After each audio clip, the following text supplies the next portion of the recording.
The power of education. It is both additive and it is exponential. The more you learn, the more you want to learn. When you learn this much, you've actually learned that much. When you learn one thing, you learn the thing that's right next to it because you have to. That's the nature of it. And the more that you learn, the more that you realize you don't know, and therefore the fire is ignited inside of you. Education, it brings innovation. You think of the most innovative countries in the world, they are the most educated. You think of the people who are the most innovative, they are often the most educated. And I don't mean educated in the sense of degrees. That's not necessarily education. Education is a mindset, it's a way of thinking. It incites progress. You all sitting here are here because you want to progress. You want to grow. You want to get better at what you are doing. Why? Because you're educated. Do you see the wonderful cycle? This is what we do, people. We are inciters of progress, like a riot inside each of our students. It increases awareness. The more that we know, the more we realize we don't know, and the more that we have to know. And so we become much more aware. Those of us in international schools are very aware of international stuff, just by sake of being here. That's what education does. It expresses beauty and thought. Without beauty and thought, what's the purpose of life? We need beauty, we need thought, and if you can't express those adequately, then they just stay lost forever. Education defends the weak. If you think about those who are defending the weak, those who are addicted, those who are down and out, those who are despondent and in despair, it's the educated. It's those with a heart who care. And that comes from education. Education fuels itself. The more that I read, the more I want to read. The more that I hear from my students, the more I'm saying, man, I want to know more about that. That's incredible. Really? Wow. Spend most of my life with this look on my face. Like a deer in the headlights. It's great. Education inspires people to go beyond what they ever thought they could. That to me is one of the most exciting parts of education. Is when you see a student who didn't believe in himself, all of a sudden say, yeah, I think I can do it. We just did it. We just saved another one from saying, no, I'm not. I'm just fill in the blank. But our job is to compel those students to push them like a good coach and push them to do more.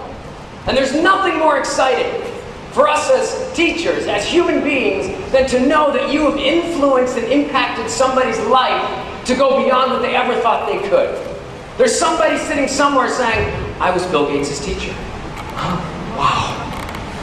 I can't imagine being his computer teacher, though. That'd be horrible. The power of education, it promotes self-confidence. The more that you learn, the more that you say, oh, I'm pretty smart. I do know this stuff. I am self-confident. You can tell in 5 minutes in a conversation with somebody if they're educated or not. Am I right? It's not that they're dumb, not stupid, just uneducated. It's how they speak, it's what they talk about, it's the words they use, and it's lack of self-confidence. Can you see how each of these grows into another?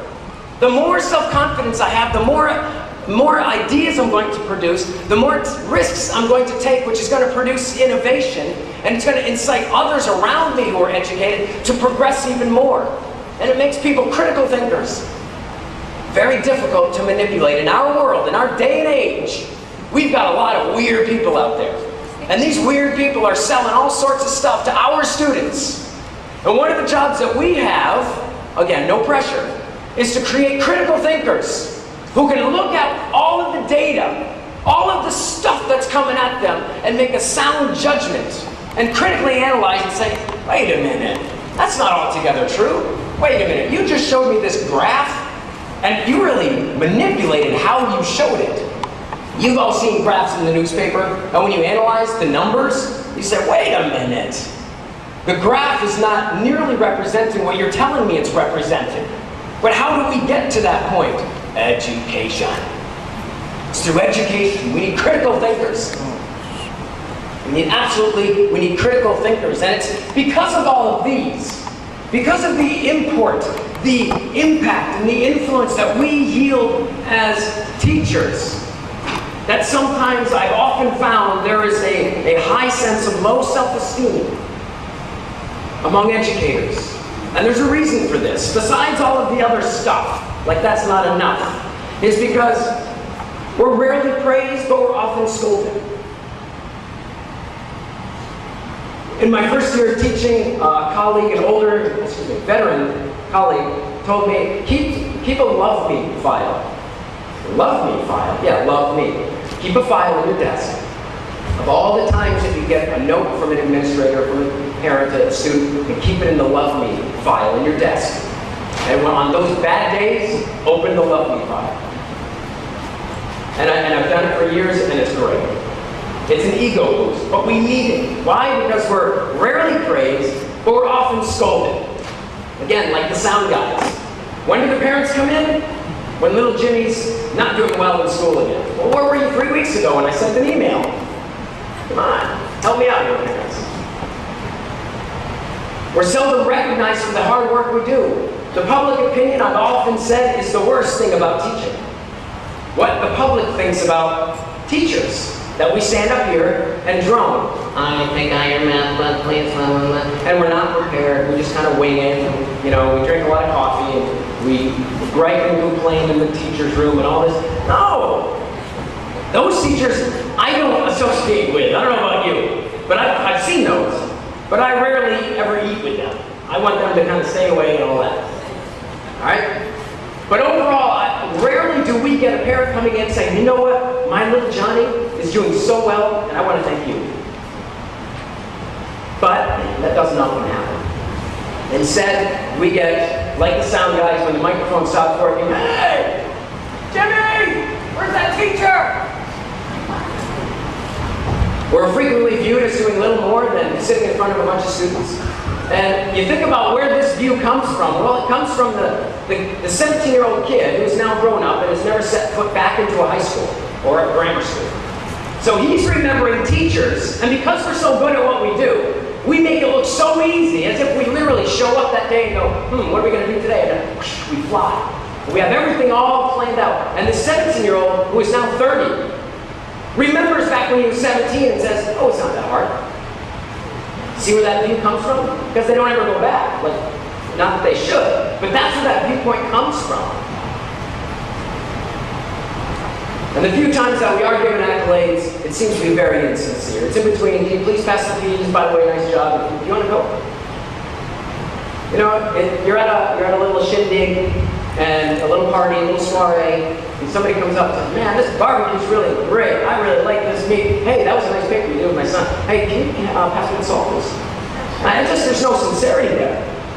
So we as educators, we have to deal with this. On top of dealing with the fact that we're leaders in the world, we have to deal with this.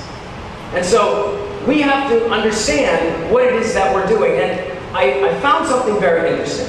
This is what the business world says are the top 10 qualities of business leaders, the CEOs, right?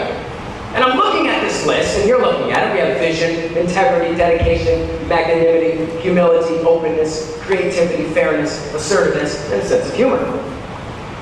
And I look at this list and I say, I think educators do this. I think this is what we do.